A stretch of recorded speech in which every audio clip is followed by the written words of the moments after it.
Okay, so I'm going to show you how to assemble a sleeveless keyhole neck skating dress. A lot of the concepts I'm going to show you are going to depend on what kind of a style you're going to be doing. If you're doing a scoop neck, obviously you're not going to be putting the keyhole in. If you're doing a longer skirt, then you'll assemble that skirt before you do this. But it's a general walkthrough for assembling a practice skating dress. So I've cut out the pieces already. What I like to do to start is to separate them into 3 piles. There's the brief, the skirt, and the bodice. So that's the back of the brief. That is the front of the bodice. That is the back of the bodice. That is a scrap for a scrunchie. Skirt, skirt, front of the brief. So we'll start with the bodice because it's closest to the sewing machine. So the bodice comes in 3 pieces the way I do it. There's the front and then there's 2 of the back. I like having a center seam up the back because I find it gives a much better fit, especially in the smaller back. A lot of figure skaters and dancers, we have a very deep curve in the back. And I just find when it's straight cut, there's a lot of bunching with the fabric there. So what we're going to do is sew the back seam. I use a serger for this. You can use a sewing machine with straight stitch and zigzag. I have another video up on how to do that. It's a lot quicker with the serger, obviously, so that's what I'm going to do. So I'm sewing this up with a like a medium stitch length. I've got it on about a 3.5, medium long, and I use neutral differential feed for this.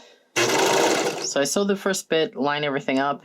You can pin it if you like. I don't bother, and I just stretch it as I go.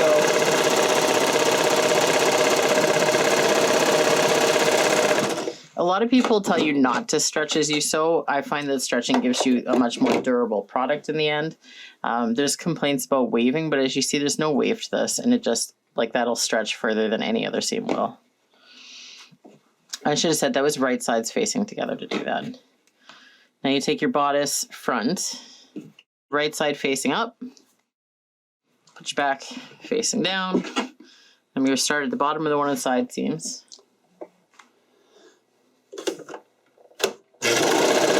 And same thing. So we're going to line it all up, hold in front of him behind the machine and stretch, and so.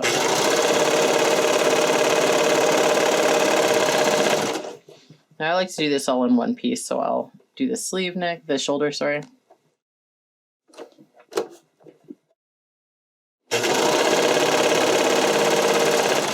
Then make sure you don't have anything flipping. Do the next shoulder.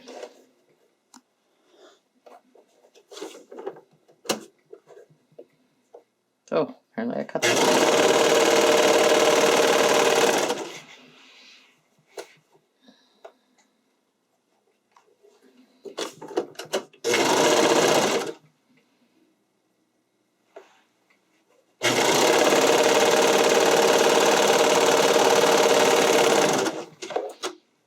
Trim all your elastic, or your thread, sorry.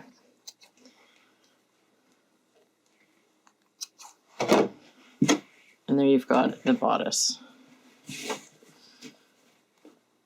I like to put the elastic on with the right side facing out as I do it, so I'll flip it here. Then we go into the skirt.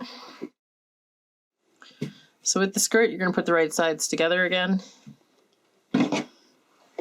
Let's sew the side seams.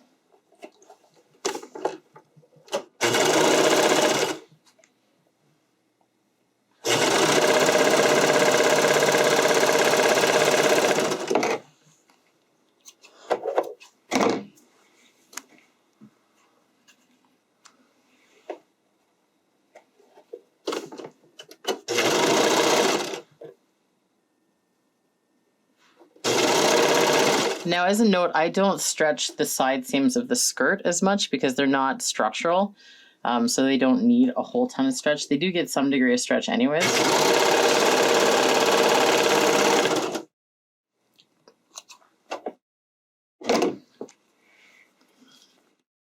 Well, that's very easy there. And then there is the brief.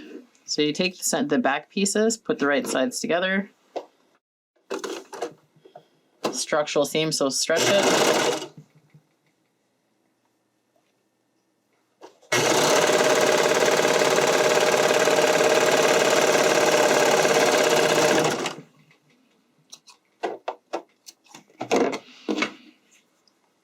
open it up. The right side of the front facing down on it. Now I had cut these weird. I'm going to trim the side there. I've gotten a little overzealous in cutting my overhang here.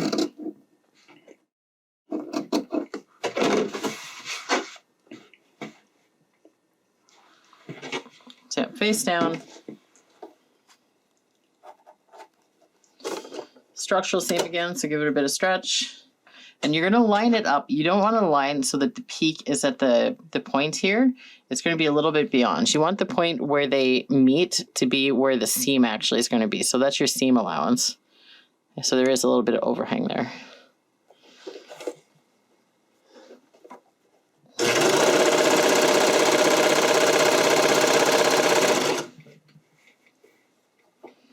We come to the bottom.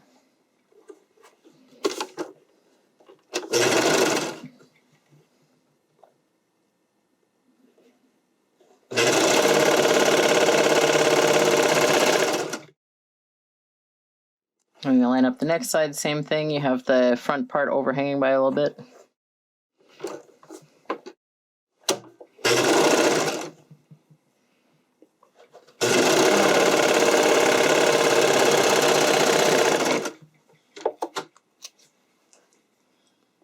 Cut your threads. And there's the brief. So when I'm doing a brief that's this kind of shape rather than like a boy cut or a really high cut, how I like to measure for the elastic is I'll start at the bottom seam here, like I lay it flat, and then I aim for a point that's about equal to the highest point of the hole. So like here, and I just measure my elastic that way, and then I double it over. And I'll have other videos where I show the different types of leg elastic that I do, because it really depends on the size of the leg hole and the distribution of the fullness. So I've got those two cut. I like to do my elastic application with the right side facing out, like this. And I always start from the front of the crotch on this side. So you can do this with a zigzag stitch on a regular machine. I do my serger because it's a lot quicker.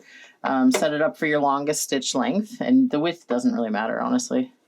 So I sew a couple stitches, and then basically what I do is for the front, I eyeball it, and I just do so that the elastic is a little bit shorter than where I'm sewing it into. So I'll kind of hold it there, stretch them together, and pull. Now when you get to this part, it can be easy to stretch this. Try not to stretch this part. You are going to want to stretch the elastic a little bit over it, pull them all together, and then you're at the side seam. So then hold this so that it overlaps your front by just a centimeter or so. Pull it all together.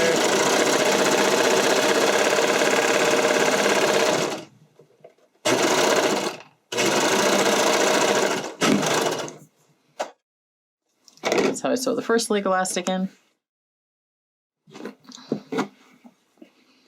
And then for the second, I usually start at the hip just because I find it easier to do the front first and then leave the remainder to stretch across the back.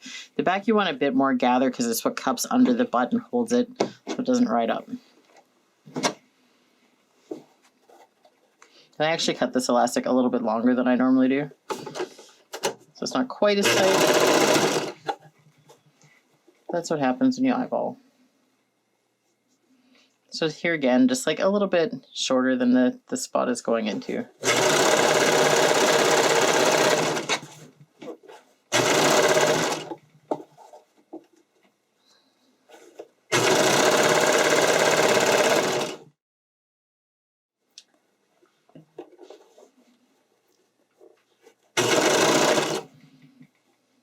And again, meet up with the front.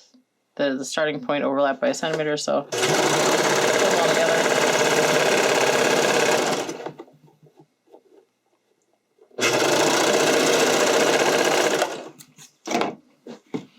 You see you have an even application where it's a bit more gathered in the back, still a little bit gathered in the front. You don't want it to pucker, so you do have a little bit of gather. Once you fold this over, this won't be flipping out like this. But that's basically elastic application for the leg. So next we're going to do the keyhole elastic. So what you're going to do is lay out your back so it's nice and flat like this. The type of keyhole you have is going to determine how you measure your elastic. Where it's a very narrow but deep one here, basically how I measure it is just top to bottom here and then doubled over. If you have one that's wider out, like say it was out like here, I would measure from this point here to the furthest point out to the bottom seam and then double that. But because this is just very narrow, it's just straight down. So I'm going to sew that in.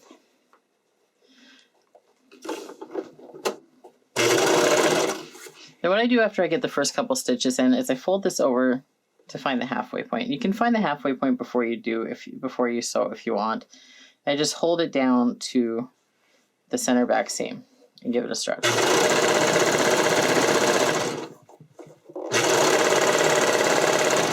And it is important to stretch everything once you stretch, because when you get to the bottom here, you're going to give it a little bit more stretch to get around that bottom curve. But then once you stretch the elastic to meet, you want to stretch everything all together.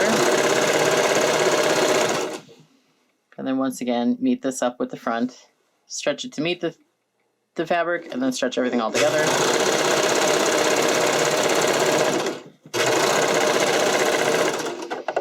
And that's going to allow the most stretch so you can get into it. As for the neckline for that, like this, you can see where the center front is because there is a fold there. So for this, I do the same thing where I'll measure the center front to the shoulder seam, and the shoulder seam to the end. And I don't do it around the curve, I do it just as a direct, straight across it. And then I cut that in half, or double that, sorry. And I do the front neckline the same way I did the keyhole, where I'll sew a few stitches, find the center front of the outfit, and pull it all.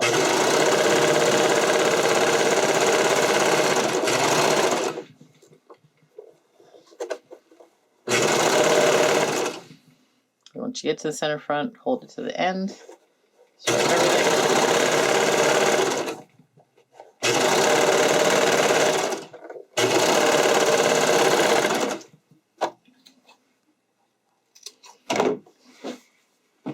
And there you've got your elastic put in for the keyhole and the neckline.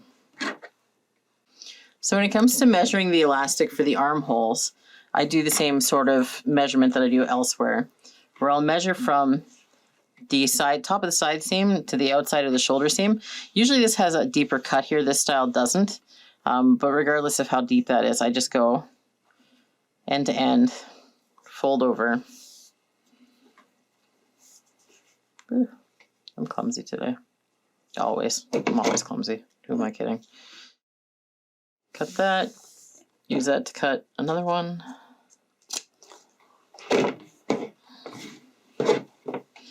When it comes to sewing it in, I like to start at the shoulder seam just because you have a straightaway on there. Usually here there's going to be a big curve and it just can be a bit of a hassle to do that. I don't find that there's enough bulk with the crossover of the shoulder for it to really matter, especially from any kind of a distance. So I'd rather go for getting it in nice and smooth.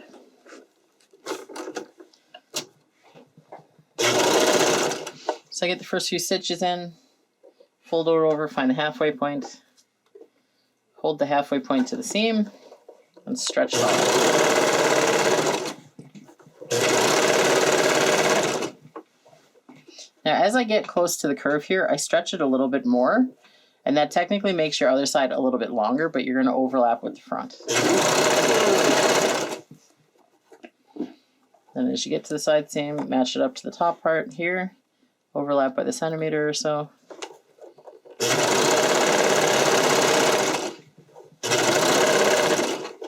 And so, and here's where I was saying about the benefit of the straightaway is it's really easy to overlap it nicely. There's one armhole. And as you make your outfits, you're going to decide kind of for yourself. This is the way I do it. If yours tend to have a much deeper hole here, you might find that you need to go a little bit longer, like say measure a centimeter past here to get it. Basically, everyone has their own style.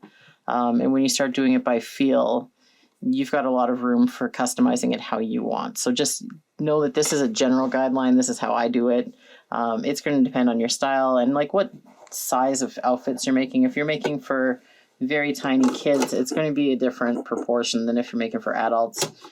So just basically go, you want your arm hole to be a little bit bigger than the elastic that's going into it. But beyond that, just play around with it until you're comfortable.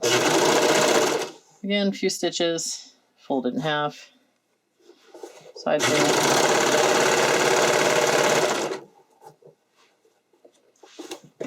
Stretch a little more. Meet an overlap.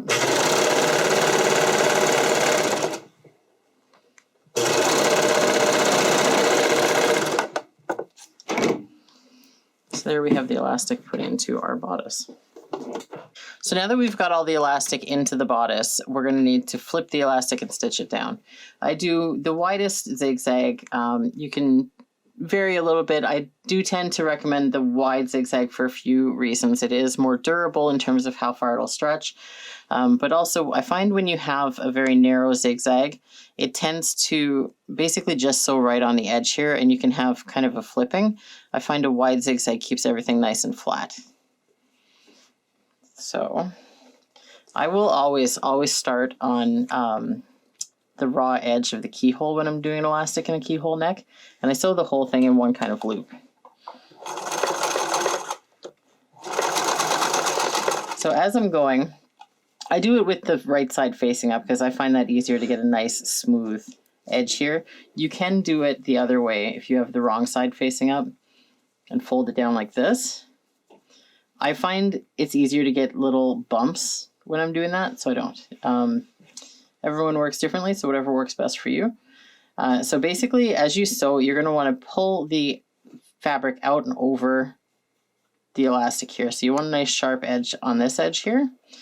So I basically cut my fingers underneath it to help guide the elastic, and then I pull with this. And I guide with my thumb. So basically, this hand is pulling this way, the thumb is smoothing it out, and these fingers are kind of pulling this way. It sounds really complicated, but I swear it's really easy once you start doing it.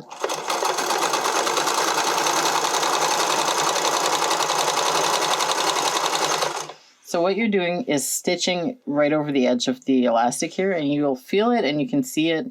I use the edge of my presser foot as a bit of a guide. If I can see a little bit of the edge of the fabric and the elastic, then I know I'm like positioned really well. You don't want to sew too close to the edge, or else you're going to get ruffling, you're going to get flipping, and it just doesn't look as good.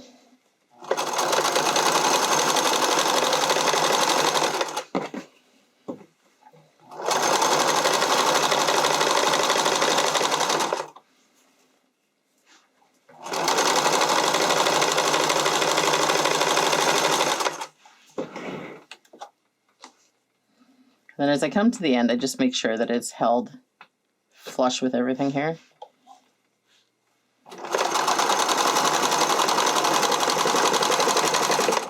As I approach that side, and this is going to depend a bit on how wide your keyhole is, I'll flip the next edge.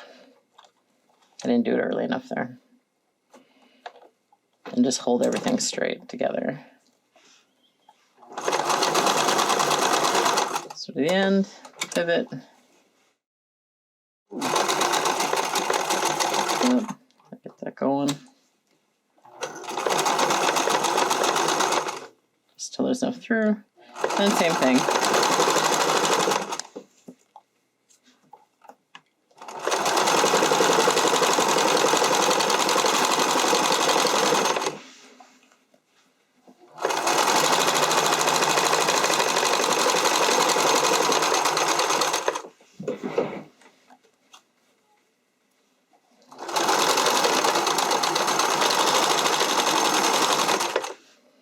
And again, as you come to the end here, just get everything all lined up.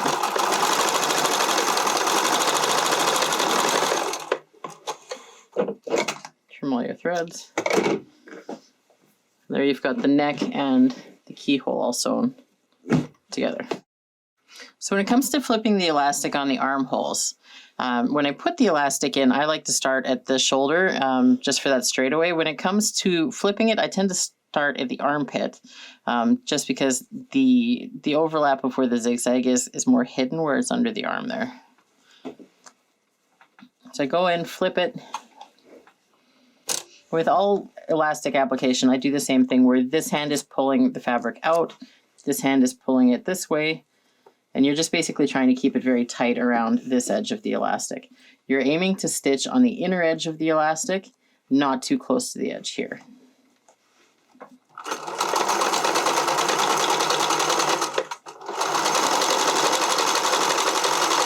I should mention, I stretch as I go. So basically, once I get it flipped like this, I stretch behind the machine, I stretch in front of the machine, and so without adjusting my stretch.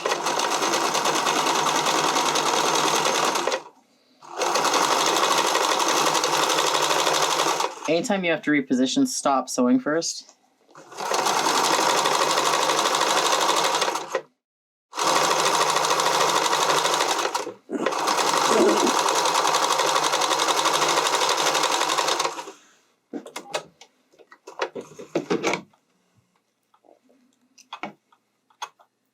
Trim your threads.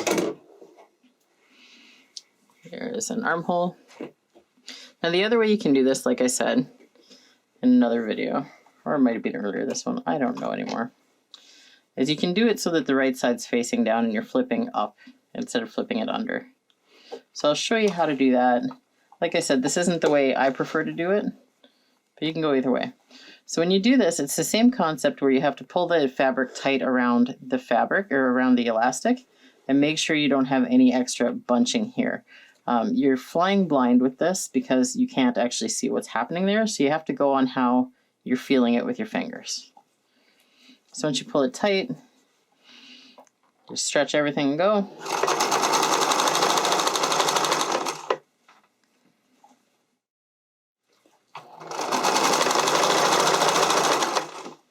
Oh, and I ran out of bobbin. Okay, so we'll try this again. Starting at the armpit, with the right side facing down. Fold it in. Pull everything tight. Stretch it, and go.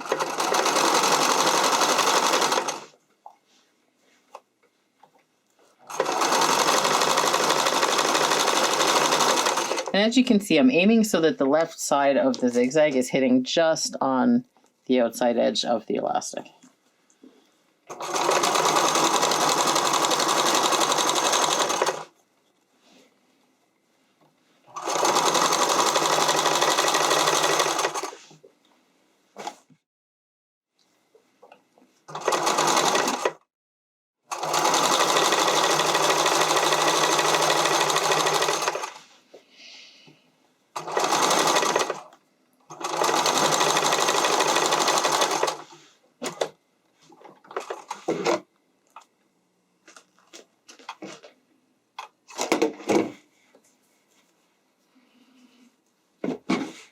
There, the bodice is almost done.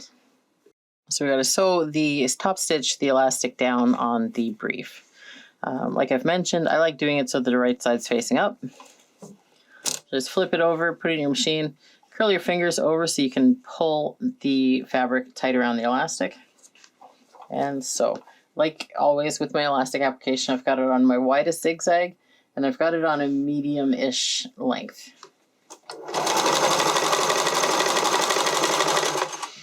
Once I get everything pulled tight around the elastic, I stretch everything together. And anytime I have to reposition anything, I stop sewing first.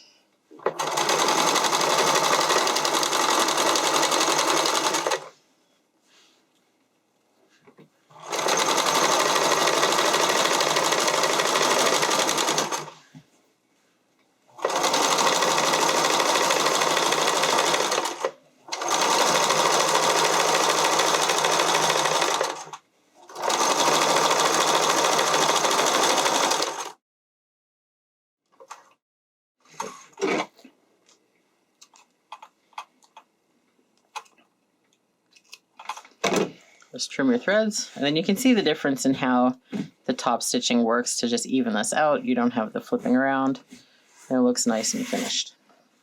So I'm going to go ahead and finish the second side.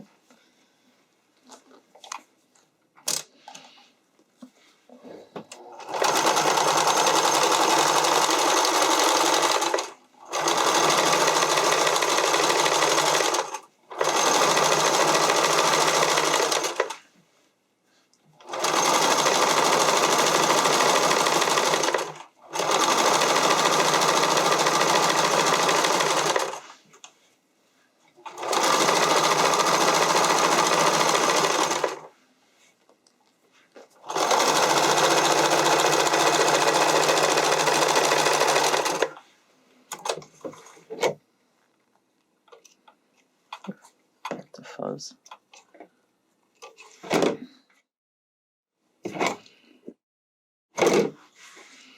And that is all you need to do for the brief.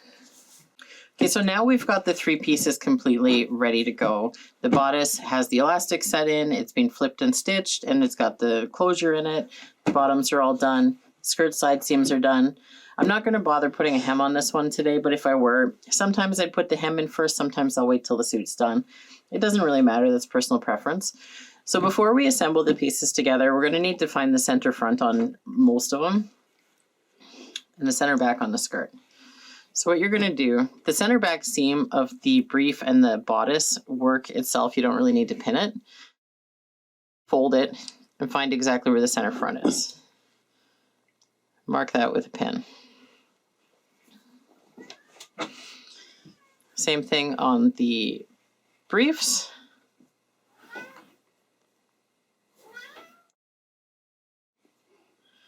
Just fold it, find the center front.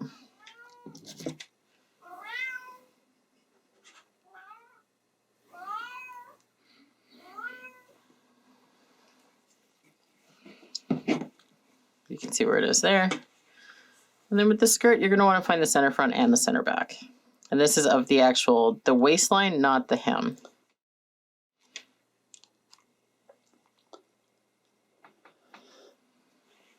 There's one.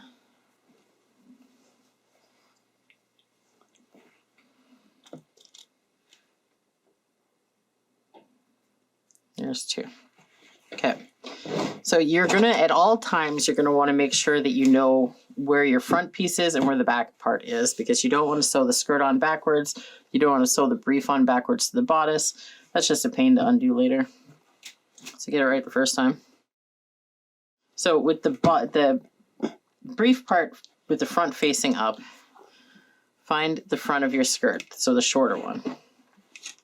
You're going to line the center front pin of the skirt up with the center front pin of the brief and pin them together. And then you're going to take the center back skirt pin and pin it to the brief at that point.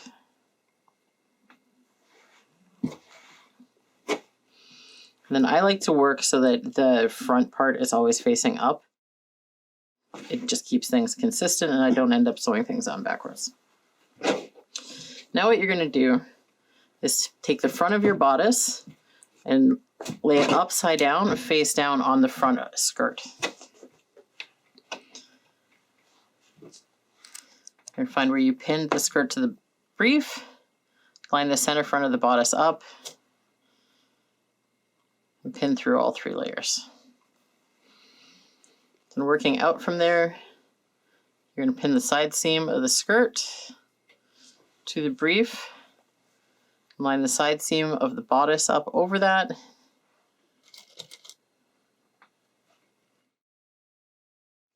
and pin through all the layers. Then work to the other side. Same thing. So you've got the skirt and the bodice and the brief. And it's okay if you don't get them exactly lined up when you're pinning it here, because you take the pin out before you approach the end, till you approach that spot as you're sewing, and you can adjust as you go. The center front and the center back you want to keep accurate. So once you've got that far, flip your bodice inside out.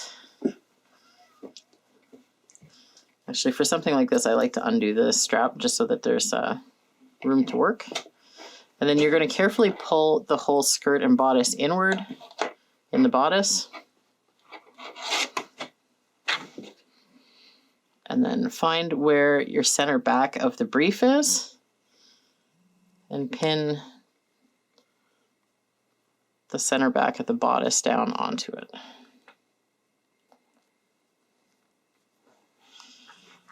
And with that, you've got the skirt and the pant, or the brief and the bodice all pinned together and good to go. So now we sew it together. Started the side seam for this with the pins facing up. So it's I usually pin it so that the pins are on top of the bodice and that the skirt and the brief are below it. So lining all the seams up.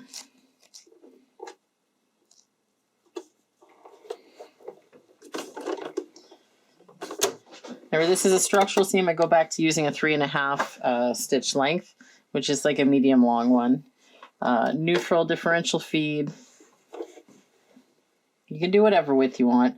Usually I'll go like a mid-length or even a wide width, just so you're sure to, if you have any slip-ups, it's good to have that extra width to ensure. So now basically with this skirt, I cut it so it's got, ooh. Always stow a few stitches before you start moving things, because otherwise that can happen.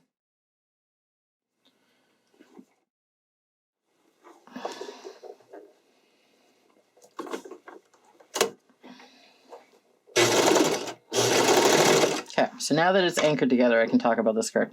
The skirt is usually going to be more full, more length to it in what you're sewing than the bodice you're sewing it into.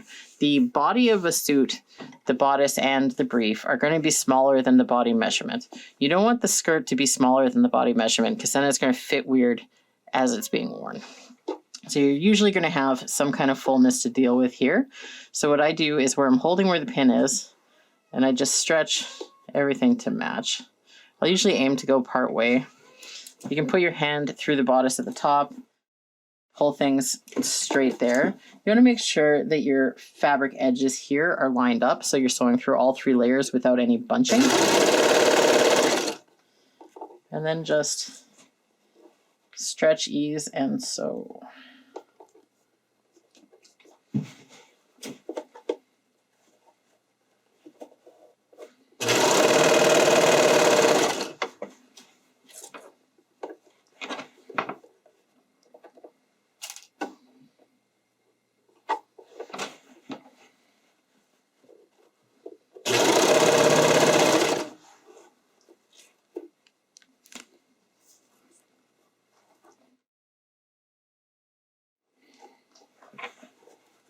Just make sure to adjust any fullness and rumpling out of there.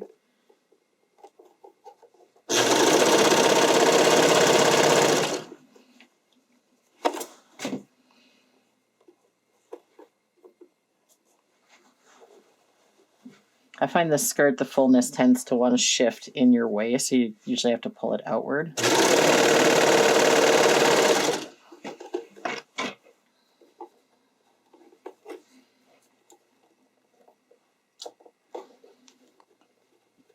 And just line everything up.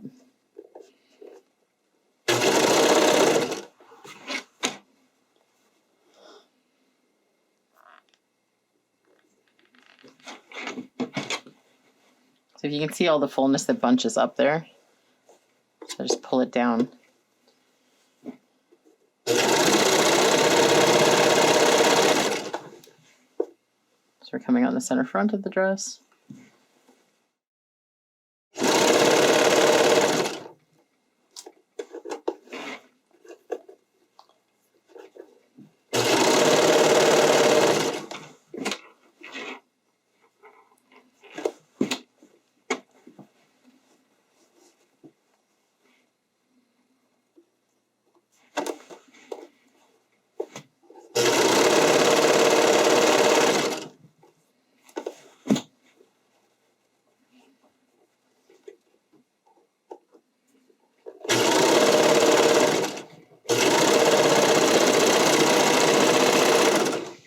finish it off.